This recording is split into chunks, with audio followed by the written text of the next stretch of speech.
राम राम मित्रों, स्वागत आप सभी का आज के इस वीडियो में। आज हम बात करेंगे एज अ हिंदू होकर क्या हमें गोल्डन टेम्पल विजिट करना चाहिए और कैसे पंजाब आज उड़ता पंजाब बनते जा रहे हैं। वहाँ के युवाएं आसमान की बादियों को छू रहे हैं। जानने के लिए चलिए आरंभ करते हैं आज इस वीडियो को। अर्चना मकवाना नाम की एक इंस्टाग्राम इन्फ्लुएंसर जो कि गोल्डन टेम्पल को विजिट करती है और कुछ फोटो शेयर करती है सोशल मीडिया पर, जहां से कंट्रोवर्सी स्टार्ट होती है। अर्चना जो कि इंस्टाग्राम इन्फ्लुएंसर है, सोशल मीडिया पर हेल्थ मंत्रा नाम की योगा क्लासेस चलाती है और ब्लॉगिंग करती और साथ ही फैशन डिजाइन के एक ब्रांड को चलाती है गुजरात के बड़ोदरा में, हाउस ऑफ अर्चना के नाम से। अब इनके ऊपर कंट्रोवर्सी हुई क्यों? अब ये कंट्रोवर्सी स्टार्ट कैसे हुई? 21 जनवरी को ये सोशल मीडिया पर गोल्डन टेम्पल से रिलेटेड कुछ पोस्ट डालती है, जिसे देखने के बाद SGPC जो कि गोल्डन टेम्पल का एक कमेटी है जिसने अर्चना के ऊपर केसेस कर दिए। अब जब मैंने पहली बार इस केस को सुना तो मुझे लगा कि कोई इन्फ्लुएंसर है जिसने सोशल मीडिया पर ऐसे कुछ पोस्ट डाले होंगे जिस पर यह विवाद हुआ है।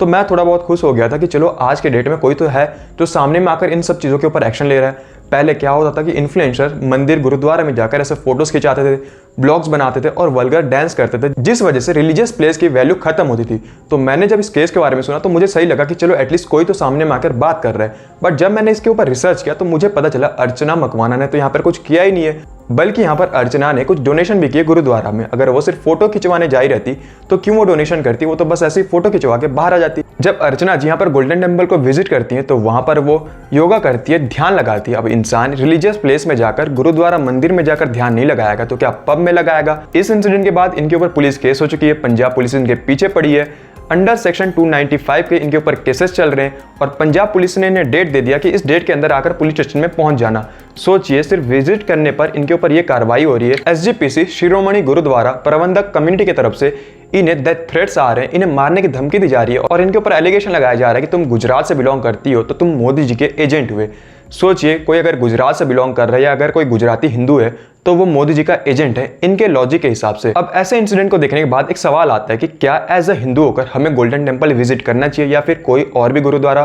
तो यहाँ पर बात आती है कि हाँ, हमें विजिट करना चाहिए क्योंकि वो सनातन का ही पार्ट है। ये लोग जो कि ऐसी धमकियां दे रहे, वो पहली बात तो सिख है नहीं। जितने आज इनसे हिंदू परेशान नहीं है उससे काफ़ी अधिक सिख इनसे परेशान है। ये लोग दरअसल खालिस्तान के नाम पर देश को बांटना चाहते हैं। अब बात आता है कि खालिस्तान आखिर है क्या? जिन्हें नहीं पता मैं बता दूं, एक्चुअली खालिस्तान जैसा कुछ एग्जिस्ट नहीं करता। इन लोगों ने खालिस्तान वर्ड उठाया खालसा से। खालसा यानी कि प्योर, यानी कि प्योरिटी। खालसा उन्हें कहा जाता था जो कि एंशिएंट टाइम में सिख वॉरियर्स हुआ करते थे। दरअसल इन खालिस्तानियों को सिखिज्म की बेसिक कॉन्सेप्ट भी नहीं पता। इन्हें यह भी नहीं पता कि 10 गुरु जो कि मेन माने जाते हैं सिखिज्म में, वो भी हिंदू फैमिली से ही बिलोंग करते थे। खालिस्तानी तो पहले कोई शब्द नहीं है, इन्होंने खालसा शब्द डाला उसके अंदर। खालसा शब्द का मतलब है प्योर। खालसा बनने के लिए आपको कुर्बानी देनी पड़ती है। मैं सिख हूँ मगर भी आज तक खालसा नहीं बना क्योंकि मैंने कोई नहीं दी कुर्बानी। सिख होने में और खालसा होने में बहुत फर्क है। खालसा बनने के लिए आपको बहुत कुर्बानियां देनी पड़ती है, बड़ा कुछ निछावर करना पड़ता है, जैसे मेरे गुरुओं ने की, उनके बच्चों ने की और उस टाइम के शहीदों ने की। जो आजकल के ये जो नए नए लोडे लपाटे पैदा हुए हैं, इन्हें मतलब मालूम नहीं है और खालिस्तान खालसा राज का शब्द यूज करते हैं। जो सिख भी नहीं है वो खालसा राज मांग रहे। अब हम बात करते हैं कि आखिरकार ये खालिस्तान है क्या, इसकी कॉन्सेप्ट क्या है और ये वर्क कैसे करता है और इसकी हिस्ट्री क्या रही है। पहले बात करते हैं इनके कॉन्सेप्ट से। इनके कॉन्सेप्ट बिल्कुल सिंपल है, सिखों को मैनिपुलेट करना, उन्हें रेडिकल बनाना और उन्हें भारत से अलग करके एक नया देश बनाना, जिसे ये लोग कहना चाहते हैं खालिस्तान। अब खालिस्तान सुन लो कहाँ कहाँ बनेगा? पंजाब में, हरियाणा में, हिमाचल प्रदेश में और भी पाकिस्तान के उस हिस्से पे जहां पर पहले कभी पंजाब हुआ करता था। और इस देश का कैपिटल बनेगा शिमला और लाहौर। कहने के लिए तो ये पाकिस्तान के भी उस हिस्से को क्लेम कर रहे हैं जो कि पहले पंजाब हुआ करता था, बट एक्चुअली में इनका कोई भी लेना देना नहीं है उस पार्ट के पंजाब में। दरअसल ये लोग खुद फंडेड है पाकिस्तान से ही। अब पाकिस्तान यहाँ पर इतना भला तो है नहीं कि अपनी जमीन को काट कर इन्हें अपने एक नया देश बनाने दे देगा। अब ये बात मैं ऐसा क्यों कह रहा हूँ कि ये लोग पाकिस्तान से फंडेड है, इसे मैं वीडियो में आगे आपको एक्सप्लेन करता हूँ। अब यहाँ पर खालिस्तान को जानने के लिए हमें जरा हिस्ट्री में पीछे जाना पड़ेगा। 1799 में 1799 से लेकर 848 तक यहाँ पर महाराजा रणजीत सिंह पंजाब पर रूल करते हैं ऑलमोस्ट 50 साल तक। अब यहाँ पर 1849 में एक वॉर छिड़ती है जिसका नाम था एंग्लो वॉर, जो कि ब्रिटिशर्स और सिखों के बीच होती है। यहाँ पर सिख एम्पायर हार जाती है और सिख एम्पायर यहाँ पर कई सारे पार्ट्स में डिवाइड हो जाती है। अब जो भी एम्पायर्स यहाँ पर ब्रिटिशर्स के अंडर में आ गई थी, वहाँ पर ब्रिटिशर्स ने इम्प्लांट किया क्रिश्चियंस मिशनरीज, जहाँ पर सिखों का कन्वर्जन हो पाए।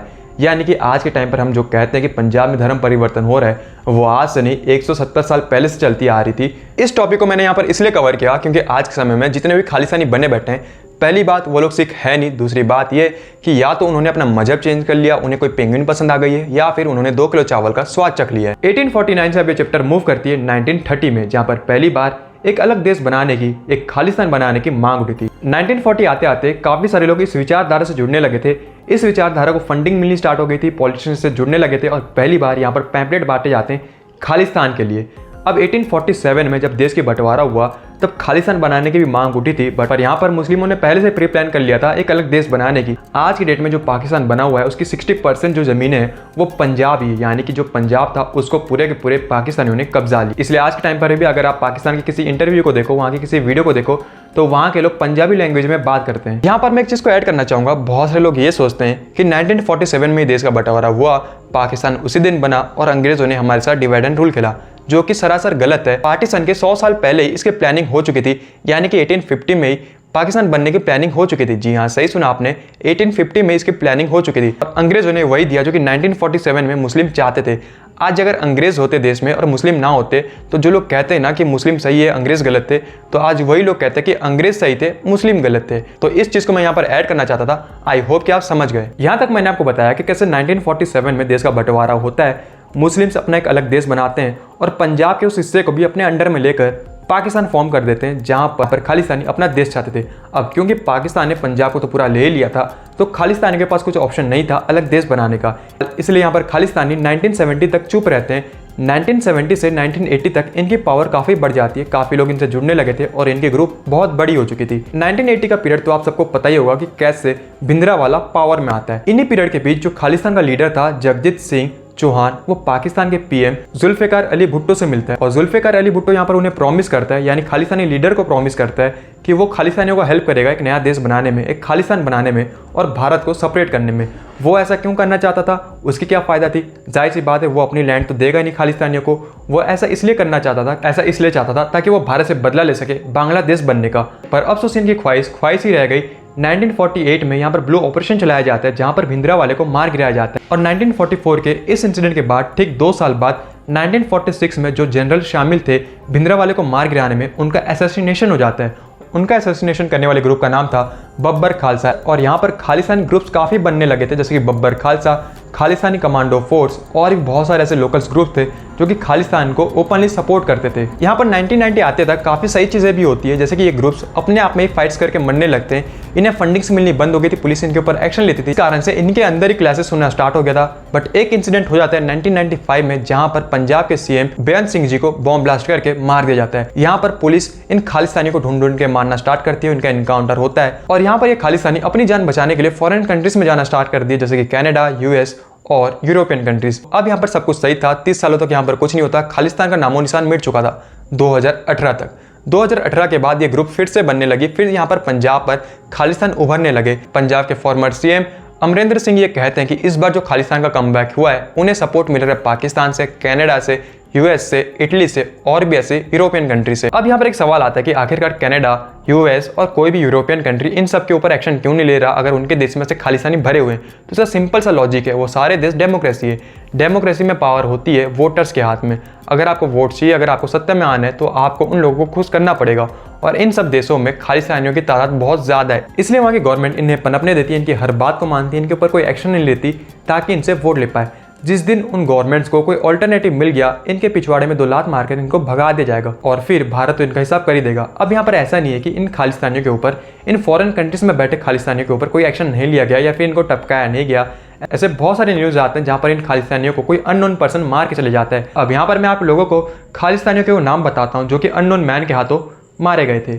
इस लिस्ट का सबसे पहला नाम है हरदीप सिंह, जो कि अननोन मैन के हाथों मारा गया था। इसका जन्म होता है 1977 में पंजाब के जलंधराबाद में। 1997 में ये माइग्रेट कर गया था कनाडा में और यहाँ पर अगर हम इंडियन एजेंसी की माने तो ये शामिल था बब्बर खालसा जैसे इंटरनेशनल ग्रुप में, जो कि खालिस्तानी ग्रुप था। अब सेकंड नंबर पे आते हैं, दूसरा नाम है अवतार सिंह खंडा का। ये खालिस्तानी यूके में रहता था और कैंसर से सफर कर रहा था। माना जाता है कि ये अमृतपाल सिंह का खास करीबी था और इसकी मौत पॉइजन देने से हुई थी। आखिरी समय पर इसकी लाश को लेने से इसकी सिस्टर, इसकी मदर भी मना कर देती है क्योंकि ये खालिस्तान को सपोर्ट करता था। अब आते हैं थर्ड नंबर पे, परमजीत सिंह पंजवार। इसकी डेथ होती है 63 ईयर्स में और ये खालिस्तानी कुछ ज़्यादा स्पेशल था। इस खालिस्तानी का इन्वॉल्वमेंट था 1980 के समय भारत में दंगे करवाने में और इस पर्सन की मौत कहाँ पे होती है? पाकिस्तान के लाहौर में। चौथे नंबर पे आते हैं हरमीत सिंह, जो कि 38 एज में ही भगवान को प्यारे हो गए। ये प्यारे खालिस्तानी भी लाहौर में मरे पड़े थे 2020 में। अब यहाँ पर एक सवाल आता है कि अगर खालिस्तान का सिखिज्म से कुछ लेना देना नहीं है, ये सब जानते हुए भी क्यों आज यूथ्स खालिस्तान को प्रमोट कर रहे हैं, खालिस्तान ग्रुप्स में ज्वाइन हो रहे हैं। तो इसका सीधा सा लॉजिक है ड्रग्स। अब ड्रग्स कैसे? आज पंजाब में ड्रग्स भारी मात्रा में कंज्यूम किया जाता है। पाकिस्तान के बॉर्डर के जरिए भारत में ड्रग्स लाए जाते हैं, खास करके पंजाब में। अब आप सोचोगे कि भाई पंजाब में कैसे आते हैं, बॉर्डर पार करके कैसे पॉसिबल है? मैं आपसे कहूं कि अगर पूरी की पूरी गाय को बॉर्डर पार कराया जा सकता है तो ड्रग्स क्या है? ऊपर से किसी ने फेंक दिया, आ गया, पैकेट ही तो रहता है। और आज के टाइम पर वहाँ की यूथ ड्रग्स को कंज्यूम कर रही है। उन्हें लगता है कि अगर हम इसे कंज्यूम करेंगे तो हम कूल लगेंगे। वहाँ की यूथ इसीलिए बर्बाद हो रही है और गवर्नमेंट इसके ऊपर कोई एक्शन नहीं ले रही है। अब जरा इस क्लिप को देखो। ये एक आम आदमी पार्टी का लीडर है और ये क्या कर रहा है? गुरुद्वारे का पैसे को चुरा रहा है। सोचो अगर कोई पॉलिटिशियन ही ऐसा है तो वो अपने स्टेट को क्या ही बचाएगा, वो अपने स्टेट के लिए क्या ही करेगा। अब यहाँ पर जो लोग ड्रग्स कंज्यूम करते हैं उनके पास ऑप्शन क्या रहा? उनके पास पढ़ाई नहीं है, उनके पास नॉलेज नहीं है, तो उन्हें जॉब कौन देगा? एक समय पर जो पंजाब इंडस्ट्रियलिस्ट स्टेट हुआ करता था, आज के समय पर इंडस्ट्रीज अदर स्टेट में जा रहे हैं। यूपी, एमपी और महाराष्ट्र जैसे स्टेट में जा रहे हैं। सोचो जब वहाँ के युवाओं को जॉब ही नहीं मिलेगी तो वो क्या करेंगे? वो या तो ऐसे ग्रुप्स को ज्वाइन करेंगे या फिर वो अपनी लाइफ बनाने के लिए फॉरेन कंट्रीज में जाएंगे। वीज़ा मिल गया तो ठीक है, वरना डोंकी प्रोसेस से अमेरिका जाएंगे अपनी लाइफ बनाने के लिए। और वहाँ पर इन्हें 20 सालों तक एज अ रेफ्यूजी रखा जाता है। उस बीच ये लोग अपने फैमिली वाले से मिल नहीं सकते, इंडिया विजिट नहीं कर सकते। तो फिर सोचो इनकी लाइफ किस तरीके से स्पॉइल होती है। पंजाब में जो गवर्नमेंट है वो इसके ऊपर कोई एक्शन नहीं लेना चाहती। जो लोग इन्फ्लुएंसर है, जो कि बड़े पद पर है, वो अपने गानों से ड्रग्स और खालिस्तान को प्रमोट करते हैं। और इन्हें देखकर जो यूथ रहता है वो ये सोच बैठता है कि हमें अगर इनके जैसा पैसा चाहिए, इनके जैसा बनना है, तो हमें भी ये चीज़ करना पड़ेगा और ये चीज़ करके हम कूल बनेंगे। पंजाब में जो वेल सेटल है वो अपना पैसा खर्च करना नहीं चाहते सोसाइटी के लिए। उन्हें शो ऑफ करना है, गाड़ियाँ लेना है, मर्सिडीज लेना है, बट वो अपने समाज के लिए एक पैसा खर्चा नहीं करना चाहते। आज के टाइम पर कुछ फार्मर्स भी है जो कि इस चीज़ को ग्रो करते हैं, यानी ड्रग्स को ग्रो करते हैं और उसे कंज्यूम करते हैं। अब हम आते हैं इन सब चीज़ों के सॉल्यूशन के ऊपर। सॉल्यूशन बहुत सिंपल है कि पंजाब के लोगों को ये समझना पड़ेगा कि उन्हें ड्रग्स कंज्यूम नहीं करना है, उन्हें एक सही सरकार को चुन के लाना है। अगर वो दो चीज़ें ही कर लेंगे तो उनके लिए बहुत सफिशिएंट होगा। तो उनकी स्टेट जो बर्बाद हो रही है वो भी रुक जाएगी और जो लोग बाहर जाते हैं मजबूरी में, उन्हें भी बाहर जाना नहीं पड़ेगा, वो अपने स्टेट में रहकर कुछ काम कर लेंगे। तो आई होप कि मैंने इस वीडियो के जरिए आपको बताया कि किस तरीके से पंजाब बर्बाद हो रहा है और उसे कैसे बचाया जा सकता है। तो आज इस वीडियो को यहीं पे समाप्त करते हैं। मिलता हूं मैं आप सबसे किसी और एक वीडियो में, तब तक के लिए राम राम।